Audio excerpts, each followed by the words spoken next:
Hi, ghostly addicts and mystery addicts. Welcome to the show. Today we have this incredible story about El Fausto, the boat that disappeared 3 times, and the mystery note that was found inside of it. Oh my gosh, it's just such a great story. I'm excited for all of you to hear about it.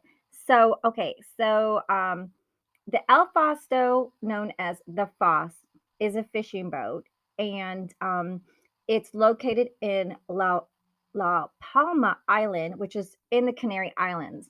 And so the boat is about 46 foot in length, around that, and it's about 44,000 pounds, if that shows you the size of this fishing boat, which as a fishing boat, it's pretty large, right?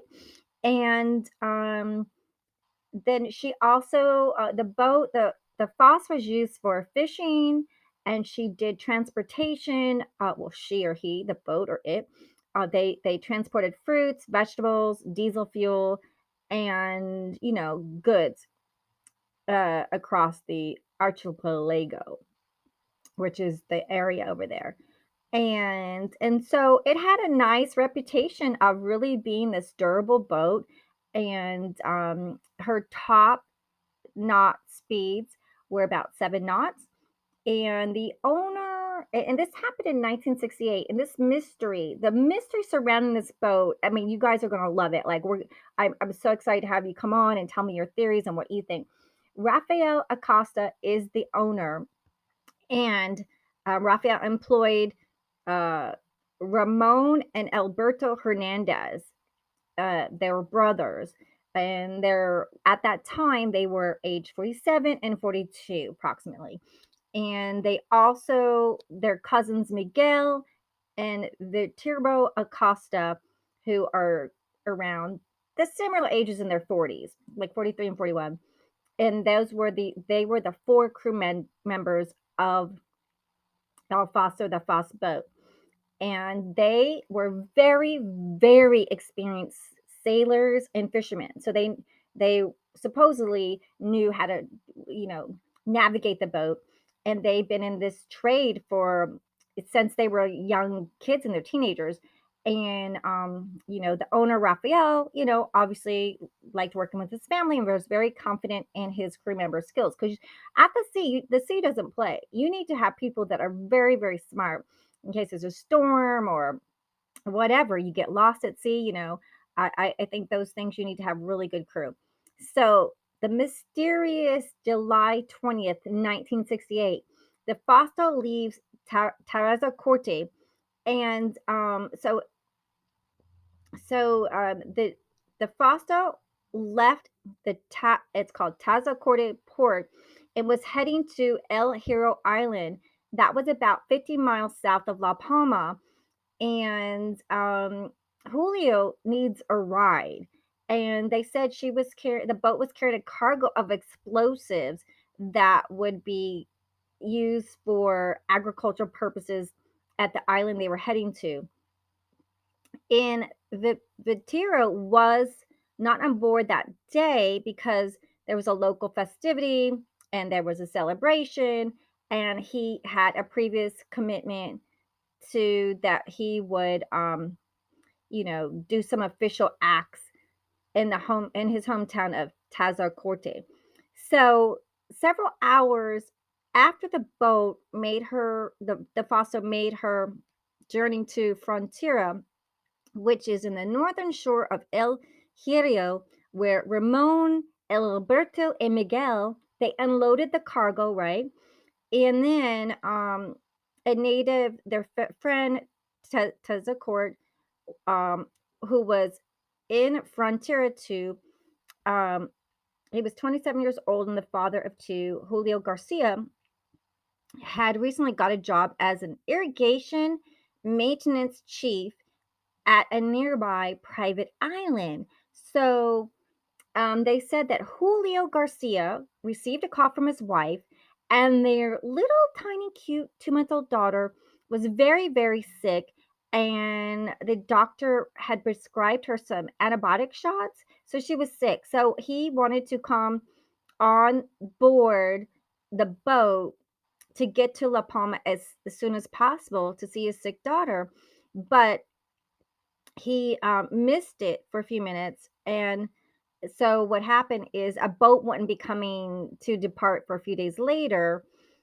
So that's when Julio, who was desperate to see his sick child, which is interesting. If your daughter is sick, like how sick was she? Like we'll never know.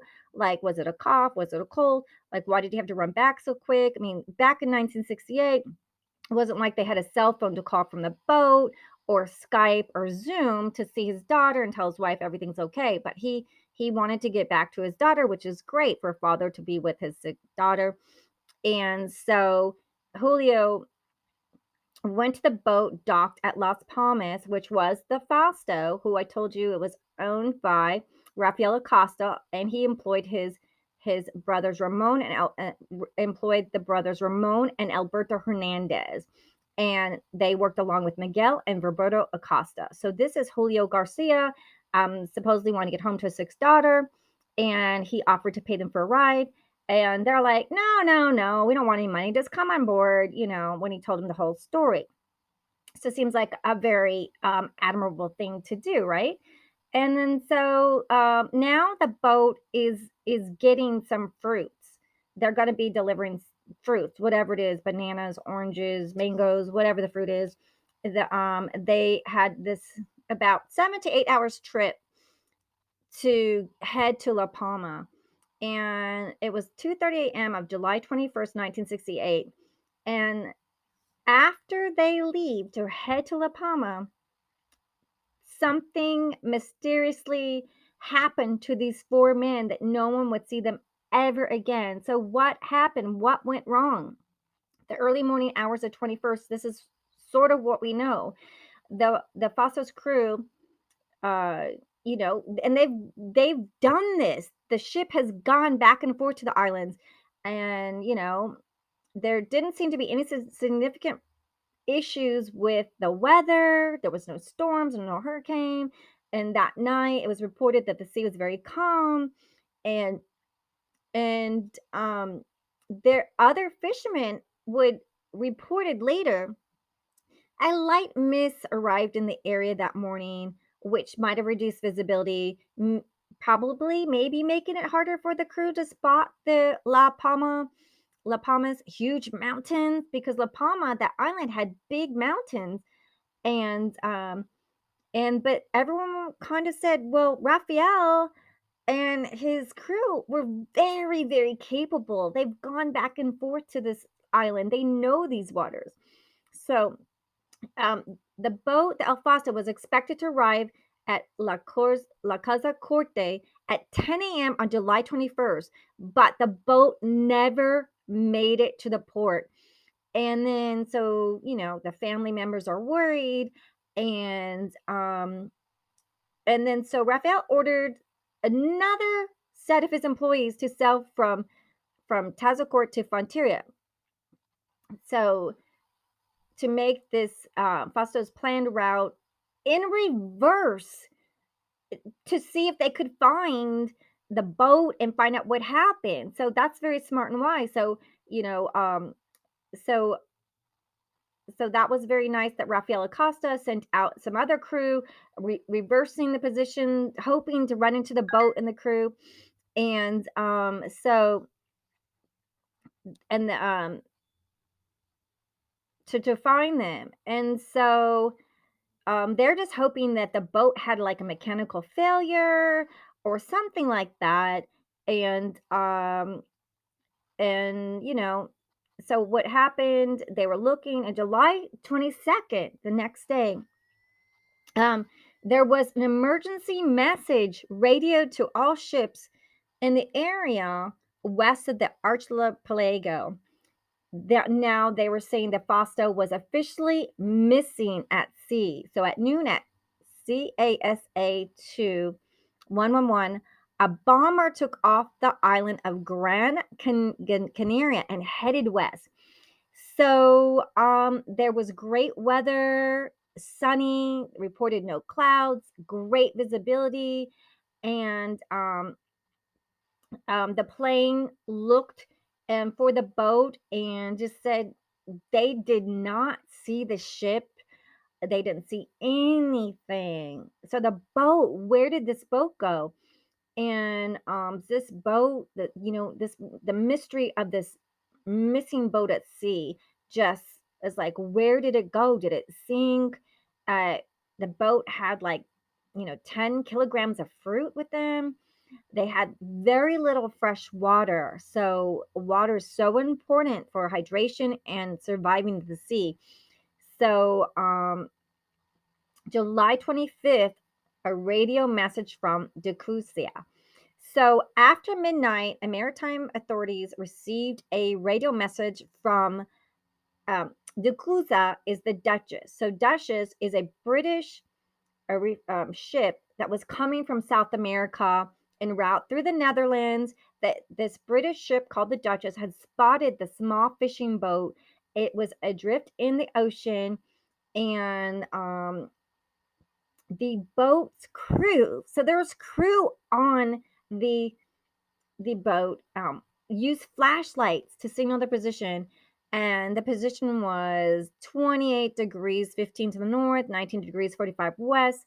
So they were about 109, they were 120 miles west of La Palma, which was nowhere near El Fausto's route to go drop the fruit off. And so after the British vessels confirmed um, the mysterious boat was, in fact, the Fausto, Ramon, Alberto Miguel, and Julio were alive, reportedly dehydrated, hungry, sunburned, and just, you know, um, very mysterious. Um, so the good news was like, okay, you know, and it seemed like, okay, great, this is going to be a happy ending. And so the British crew had some help with Spanish speaking crew members of the Duchess. So they were communicating with the Fausto. They gave them the food, the water, and this is where it it just turns strange. It's like, okay, so yay, you found the four members, right? Yay, right? Everything's great. But this is where it's really mysterious and strange. Um, they're like, yay, okay, so we're gonna tow you back to and help you.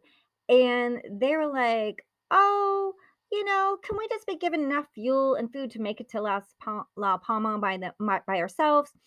And um and they're like, oh, and the British crew's like, hey, what kind of mechanical breakdown or failure did you have?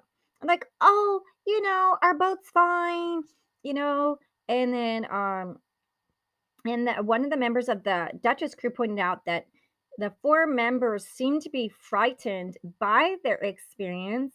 They weren't in the state of mental breakdown.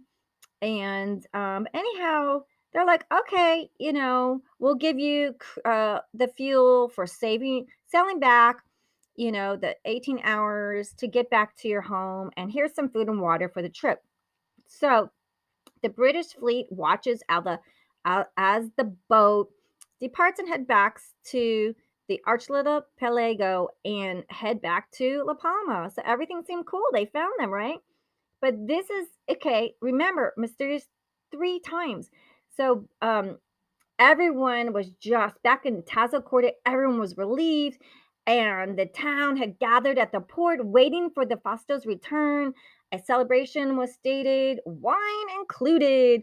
All four men's family were just elated and happy, and they're waiting for the boat to come back. So at 1900, the Fausto has not returned yet to the Tazacorte port. Everyone's at the dock. What's going on? And yeah, that should be coming. It should come in. It's going to be arriving soon. It's going to be arriving soon. And hours just passed away, and night came, and no boat is inside. So the Fausto is missing again. So July 26th, the search continues for this boat, and so now not one plane but four planes head from Gran Canaria to go search for this mysterious La Fausto. And so they were flying and up to where the Duchess, the British ship, ran into the Fausto, and then they searched and searched and searched, and other ships and military and civilians, including the Castor, a research vessel, was searching for their boat. And they even requested to mainland Spain, which sent Grumman hydroplanes, as well as two Douglas DC-4s that would help cover the whole research area. And the Fausto became the largest search for a missing person in Spain's history, costing over 1 million pesetas, which is approximately about $2.226 million in the US. And that was back in 1968. So over $2 million to search for this boat. I mean, incredible efforts to find them. And so the fossil was nowhere to be found. And so on August 7th, the search was called off, and the fossil was officially lost at sea. How could that be?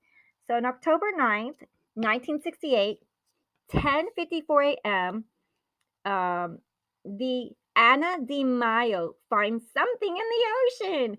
2 months had passed by, and the family members of the Fossil's crew were just saying, like, maybe the boat sank or something, and they were never coming back.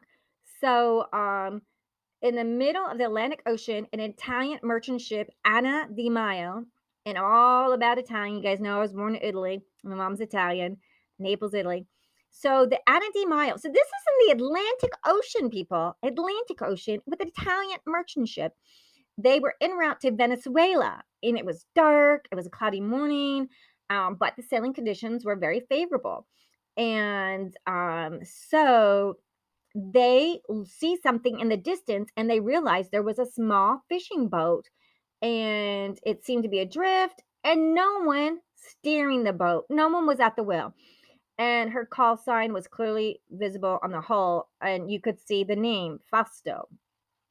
And so they stopped next to the boat, and the first mate, Luscanzo Ascone, with a deck sailor, boarded the deserted ship. So there was no one on deck or the captain, and it was good condition of the boat. And it seems like the crew had just disappeared, like they simply vanished without any trace. And they didn't seem to find any signs of violence or any damage to the ship, right? If like, why is it no one in there? And they couldn't find the logbook. There was no logbook. And back at that time, remember, there was no Zoom, no I don't think there was any cell phones or anything like that. And just the boat was in the middle of the Atlantic Ocean with no one on board. And then they opened the hatch on deck that led to the engine room, and they climbed down because you're going throughout the whole entire boat. There was a man lying on the floor um in the engine room, and he was dead. He was lying face up. He was naked, and a transistor radio was found next to him. So, was he trying to get radio help? And maybe he was dehydrated, and they said he was mummified. So the sailor came back to the Anna Di Maio and told the radio operators to take a message. And so they inspected the engine room and trying to find out what happened. They found a small notebook that supposedly, allegedly belonged to the guy that they found. And very interesting is there was a number of pages removed. About 28 pages were missing from the notebook, ripped out from the notebook. And so that's very mysterious. So, why were these pages ripped out? Who ripped them out? Where are these ripped out pages? And the first ones just were numbers, said simple calculations that were written in Spanish, and their last notes on it it seems to have been removed, and it contained very elaborate text that the Italians didn't really understand, and so they returned back to their boat, the Anna Di Maio, with the notebook and a couple of documents found in the cabin, mostly insurance documents. So after 5 hours with the encounter, the Spanish authorities, uh, you know, from La Palma, they this body need to go back to Spain to be examined to get some answers. So the Anna Di Maio informed their intentions to tow the Fausto with them all the way back to Puerto Cabello, Venezuela. And they said they would send to Spain an envelope with the documents found, and but they didn't mention the notebook till later. Very interesting. This mystery just deepens and deepens. And okay, so on October 11th, 6:30 a.m., a telegram from the Anna Di Maio. So 2 days from the reappearance of the Foss's boat and the decision to tow it to Venezuela, the Spanish authorities received a telegram from Anna Di Maio, the Italian boat. It was a very strange and bizarre message to just like what they while they were towing the Fausto, it had sunk during the night, ripping and dragging the towing cable with it. And they named the exact position where it happened. And it was about 14,000 miles southwest from La Palma and some 18,000 miles northeast from Venezuela. Um, so they're saying that the Fausto boat reportedly sank. And the dead body on the Fausto, uh, you know, couldn't be retrieved because the body went down with the ship. So the only thing left was the documents retrieved by the Italians, the Asconi, the sailor who went there. And then so the notebook and the documents arrived in La Palma, and it was shown to the victim's family, and Julio Garcia's wife Luz recognized it as her husband's notebook, and she recognized the writing, and it said there were some payments to those requested his service as a mechanic back in La Palma. So once on Spanish soil, they looked at the notebook's contents and it was examined. The last page contained a farewell to Julio to his young wife, and which he instructed her how to proceed with the insurance he had paid for and how to sell his property so that she wouldn't find herself in desolate. So it was instructing her what to do after his death. And the text and the from the notebook, the word says, quote unquote, don't ever tell, in parentheses, their then 5-year-old son's name, parentheses, all that has happened to me. You know that God wanted this fate for me. Love you, quote, which is very interesting. And this is where the mystery just sets us up for so many questions. Okay, was don't tell our 5-year-old son a code or a secret code for like if she obviously was his wife, so if something he was doing that was like people were speculating, was there criminal activities, was there drugs involved, was there guns involved, was there human trafficking? So whatever went down and whatever happened on that boat, he knew if they could come kill him or if he was killed or whatever supposedly allegedly happened to him, this was maybe some kind of code for her, because clearly if they had only one daughter, we don't know if he had like a son plus a daughter, but if he only had a daughter, and don't tell her 5-year-old son's name, so maybe 5 plus the son, maybe it's called don't ever say what happened to me. Maybe it's his way of saying, hey, don't let anyone know about my business because you don't want to be dead or have our child dead or something. There's some kind of code. Everyone's speculating that, to protect his wife from whatever happened to him, the fate wouldn't happen to her. So we'll never know unless some of you know. And so that was the note. Don't ever tell our 5-year-old son all that has happened to me. You know that God granted this fate, wanted this fate for me. Love you. And Julio's address was written at the bottom of the page. And yes, his wife Luz confirmed that was her husband's writing. And in 2013, Luz was still alive and kept the last page of his notebook, and she never married again. So so it's like Julio knew about his death, and it seemed like just there was missing pages.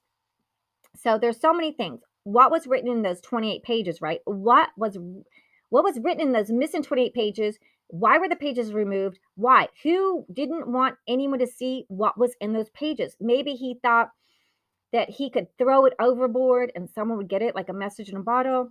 What happened to the rest of Fausto's crew? Like what happened to them? Where did they go?